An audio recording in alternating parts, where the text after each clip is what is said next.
नमस्कार दर्शक बंधु आपण स्वागत करुच्ची आज नुआ वीडियो को। तो चलतु एवं राज्य सरकार कृषक मानी बहुत बड़ अपडेट नहीं आसुँच पूरा अपडेट डिटेल्स जानी आम ये वीडियो माध्यम। तो चलतु आउ डेरी नक वीडियो को स्टार्ट करने पूर्व मुझे कहि जदि आपने आम चैनल को नुआ आसुँच निश्चिंत भाव में यही चैनल को लाइक करूँ, शेयर करूँ, सब्सक्राइब करूँ।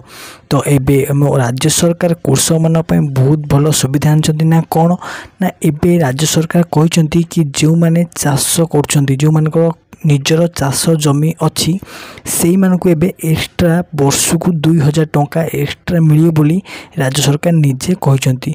ता सहित जो मैंने चाष जमी खरीफ फसल करमती धान है गहम हो कि बाजरा हो जेकोसी भी चाष करुँच से चाषी मानक बहुत सुविधा नहीं आसुँच।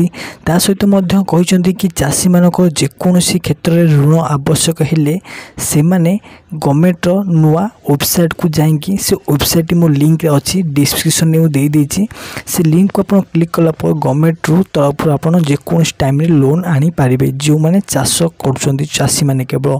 तो चलतु आज ये वीडियो किपर लगे आम कमेंट सेक्शन निश्चिंत भाव जनइबे। तो आज ये रखुची जय जगन्नाथ।